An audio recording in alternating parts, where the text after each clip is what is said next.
aí, pessoal, tudo bem? Rapaziada, vamos seguir os nossos trabalhos de hoje falando sobre o Los Angeles Clippers. Cara, o Clippers vive um momento muito ruim na temporada.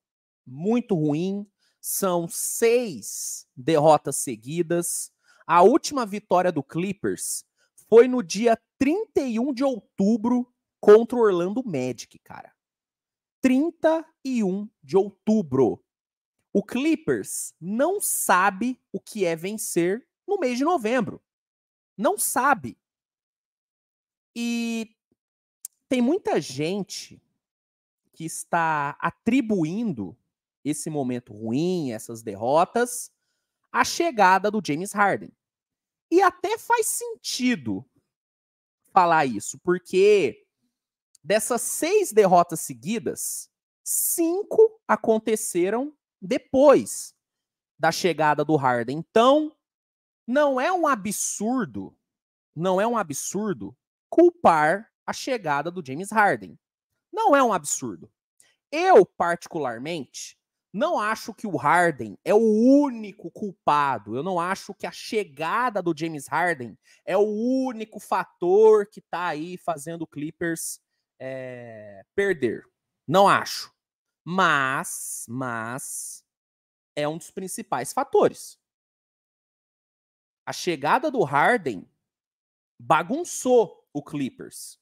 Isso é um fato. E na época da troca, nós falamos sobre isso, né?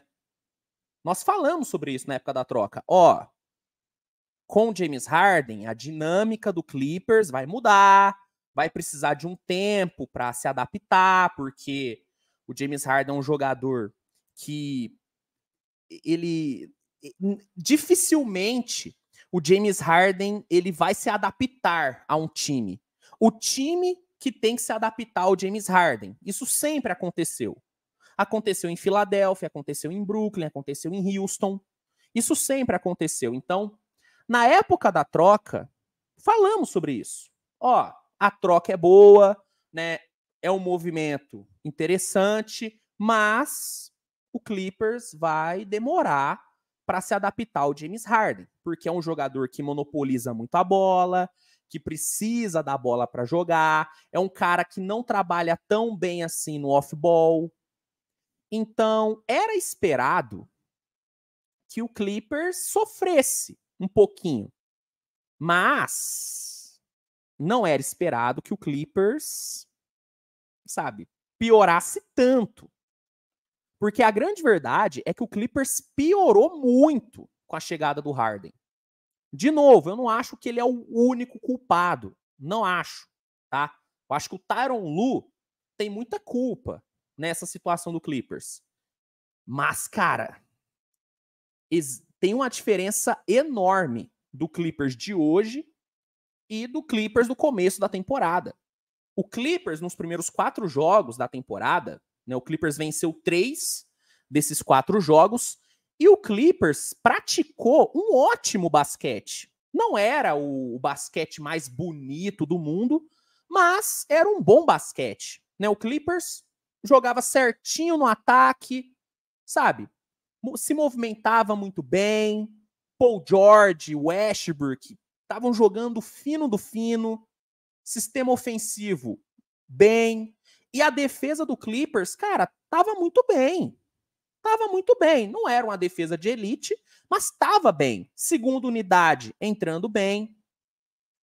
E quando a gente assiste o Clippers jogar hoje, cara, assim, a sensação que eu tenho é que os caras não fazem ideia do que tem que fazer em quadra.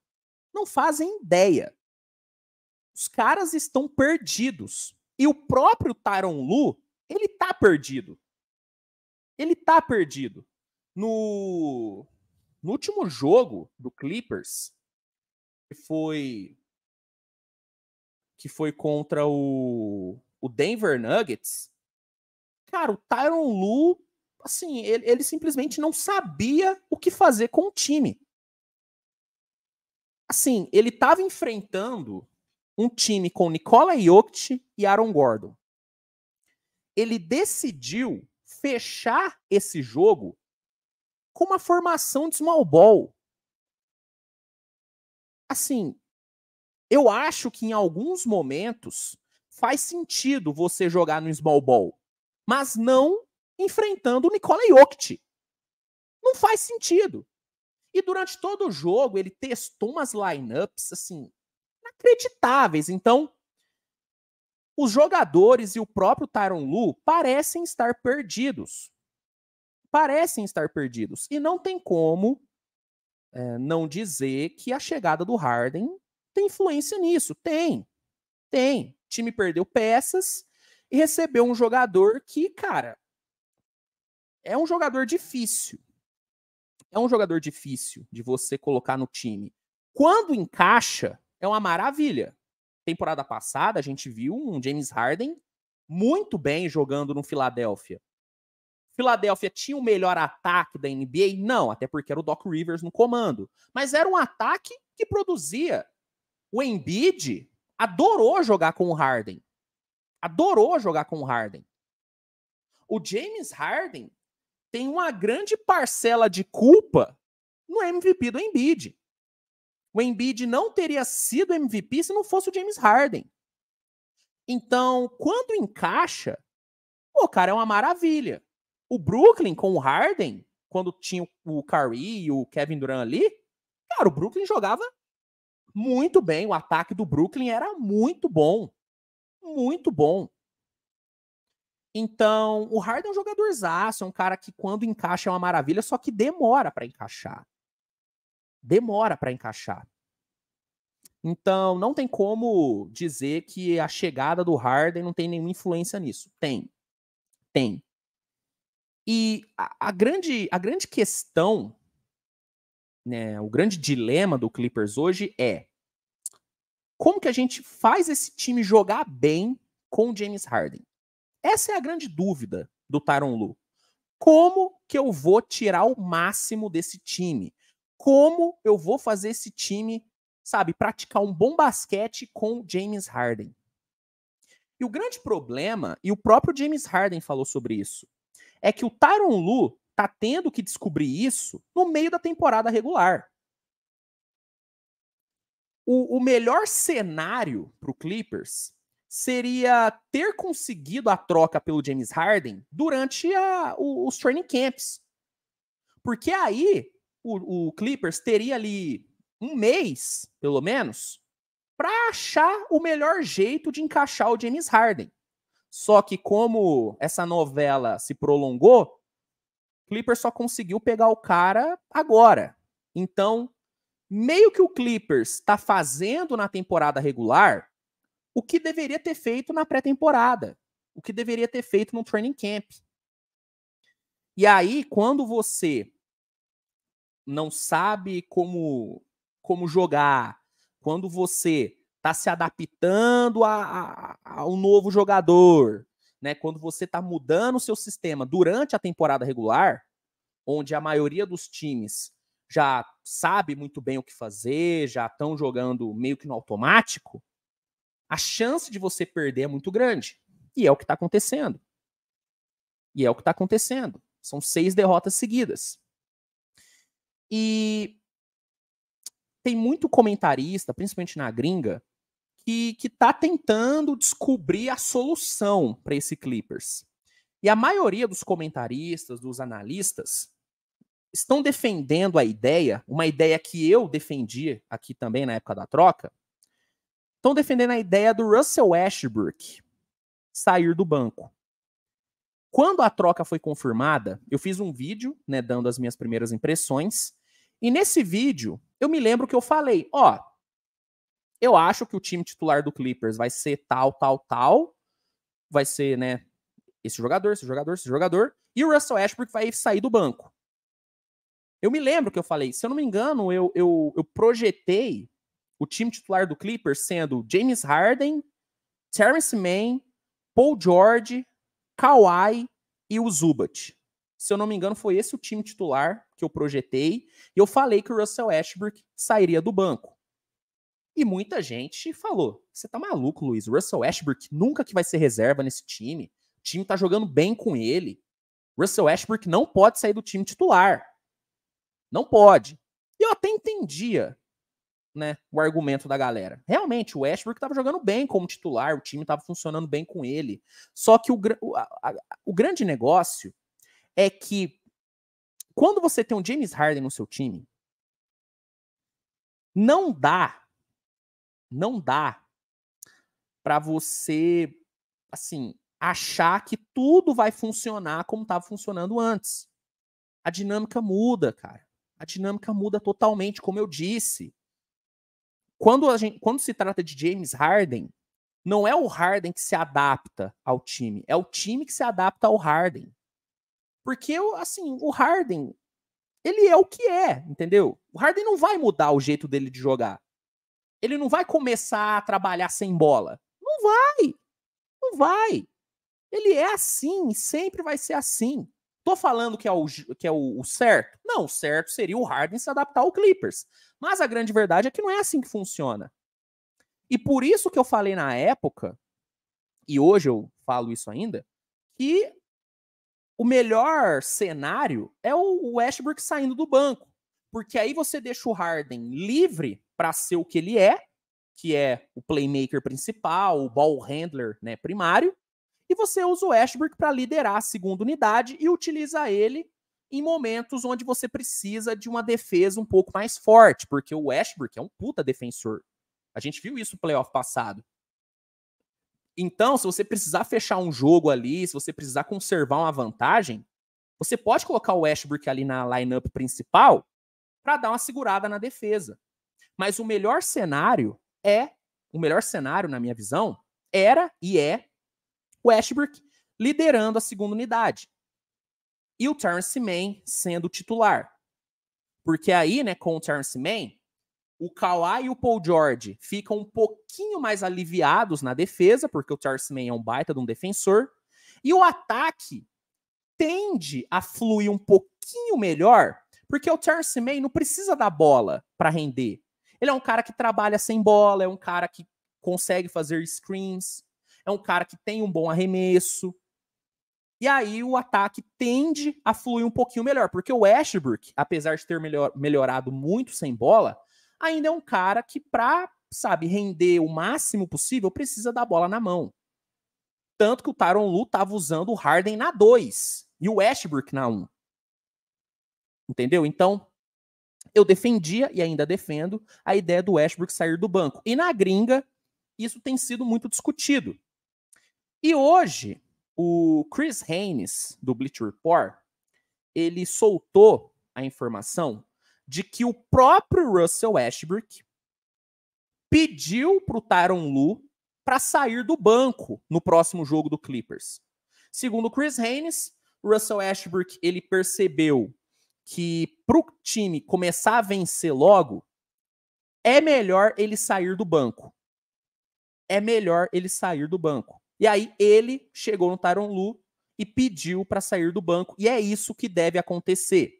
Segundo Chris Haynes, no jogo de sábado contra o Houston, Russell Westbrook será reserva e o Terrence Mann será titular ao lado do Harden, do Paul George, do Kawhi e do Ivica Zubac. Primeiro de tudo, parabéns para o Russell Westbrook. Muita gente tem a imagem, né, do Russell Westbrook, tem a imagem dele ser um cara egoísta, de ser um cara que ama o holofote. E durante um tempo, o Westbrook, ele foi um pouco esse cara. Ele foi um pouquinho esse cara. Só que isso mudou. Isso mudou.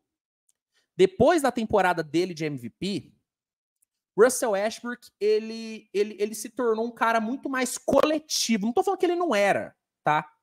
Mas ele se tornou um cara muito mais coletivo. Eu acho que o ponto de virada foi na temporada de 2019. 2019? Acho que foi 2019. Que foi quando o Paul George, né, brigou pelo MVP. Acho que naquela temporada o Westbrook virou uma chavinha e ele entendeu, putz, cara, eu não preciso ser o protagonista sempre. Eu não preciso ter o holofote toda hora. eu vou continuar, né, sendo, né, o líder do time, mas eu vou deixar o protagonismo pro Paul George. E naquela temporada foi isso que aconteceu. O Russell Westbrook teve números absurdos, só que o protagonista do time foi o Paul George. Foi o Paul George. E depois dali, o Russell Westbrook, ele realmente virou essa chave. Quando ele foi pro Houston, ele não estava querendo ser o cara do time, porque ele sabia que o cara era o James Harden. Sabe, eu não digo que a passagem dele em Houston foi um desastre. Não acho que foi um desastre.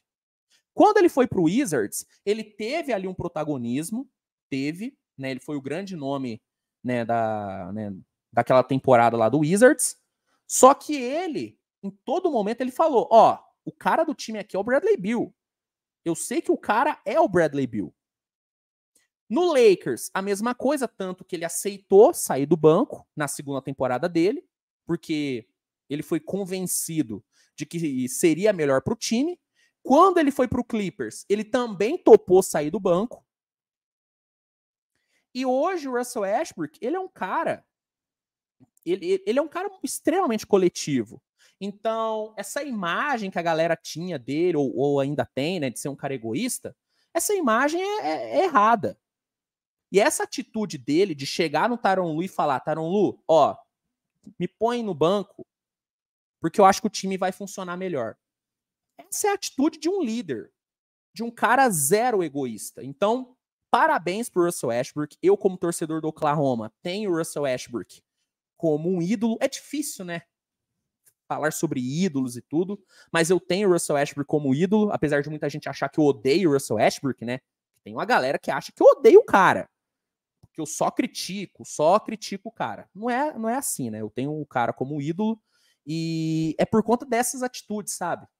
Ele é um grande líder. Então, parabéns pro Westbrook. Agora, ele sair do banco é a solução?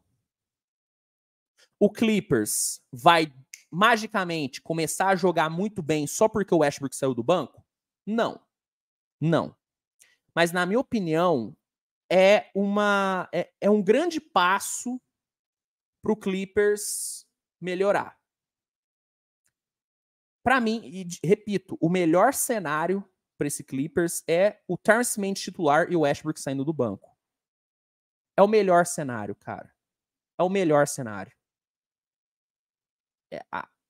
A gente viu nesses últimos 6 jogos aí que o Clippers perdeu, que o melhor momento do Harden no Clippers, os melhores momentos do Harden no Clippers foram quando ele foi o ball handler primário. Sabe? O Harden melhor rendeu quando ele foi o ball handler primário. Quando ele não tinha o Russell Westbrook do lado dele. Sabe? Então, não é a solução, mas é uma grande parte da solução. É uma grande parte da solução. Eu acredito que o Clippers vai sim jogar melhor com o Westbrook saindo do banco, tá? Só que a questão é o Tyronn Lue também administrar melhor as rotações. Porque nesse último jogo contra o Denver, cara, ele foi muito mal. Ele foi muito mal. Ele tem que entender que o Norman Powell, ele tem que ser colocado em quadra ao lado ou do Harden ou do Westbrook. Não adianta você colocar uma lineup com o Norman Powell sendo o PG, ou ele sendo o shooting guard ao lado do Bones Hyland, que não é um playmaker. Não adianta. O Norman Powell tem que ser colocado em quadra ao lado de um ótimo passador. Porque o melhor Norman Powell é o Norman Powell no catch and shoot ali no corner. É o melhor Norman Powell. Ele tem que entender, o Tyronn Lue, que se você tem o Harden em quadra, você precisa dar para ele um pivô para ele bater pick and roll. O Harden é um dos melhores jogadores da NBA operando em pick and roll. E aí ele me chega no final do jogo contra o Denver e tira o pivô. Pô, velho, o Harden sem um pivô para bater pick and roll, o Harden, assim, ele fica meio limitado porque ele não é mais aquele monstro no mano a mano. Ele ainda é muito bom no isolation, só que ele não é mais aquele monstro que ele foi em 2018, por exemplo, em 2019, onde ele era um dos melhores scorers da liga. O Harden precisa ter um pivô do lado. Precisa ter um pivô do lado. Quer jogar no small ball? Beleza. Movimenta a bola. Sabe? Não fica chuva de isolation. Sabe? Então, o Tyronn Lue, ele precisa entender melhor o que ele tem na mão e precisa colocar em quadra lineups que façam mais sentido. Lineups que potencializem os seus melhores jogadores. Paul George e Kawhi podem jogar separados? Podem. Mas se der para você manter os dois juntos o maior tempo possível, mantém. Porque o time funciona melhor. Os dois têm uma baita de uma dinâmica. E quando você tem os dois em quadra, sempre coloque o Westbrook ou o Harden. Um dos dois sempre tem que estar do lado do Paul George, do Kawhi, para deixar os dois livres para pontuar. Para os dois não terem a necessidade, a obrigação de criar para os outros. Entendeu? Então, na minha opinião, Westbrook saindo do banco é uma boa, tá? É uma boa, mas não é a solução e tudo, porque vai depender do Tyronn Lue. Tyronn Lue precisa fazer a parte dele. Russell Westbrook já quebrou um galhão para ele. Já falou, ó, pode me colocar no banco. Pode me colocar no banco. Entendeu? Então, o Westbrook já quebrou um galhão para ele. Agora, cabe ao Tyronn Lue fazer a parte dele. Ah, Luiz, o Harden não tem que fazer a parte dele também? Tem. Mas, cara, em 2023, sério que você vai gastar energia cobrando o Harden a ser um cara mais coletivo? Sério mesmo? Em 2023, você tá achando que o Harden vai mudar o jeito dele de jogar pelo bem do time? Não. Não é isso que vai acontecer. Tá? Não é isso que vai acontecer. Então, tira o cavalinho da chuva. Tá bom? Então, é isso, gente. É isso que eu tinha para falar sobre essa questão do Westbrook saindo do banco. Para mim, é uma parte da solução, não é a solução, né, completa, mas é uma parte da solução, né? Vai ajudar muito, vai ajudar demais. Qual que é a sua opinião sobre isso? Você acha que é uma boa? Você acha que vai funcionar? Como você acha que o Clippers tem que jogar? Comenta aqui que eu quero saber. Se gostou do vídeo, deixa o like, se inscreve, compartilhe, mande para os seus amigos. E é isso. A gente se vê mais tarde com mais conteúdo. Grande abraço e até a próxima. Tchau, tchau.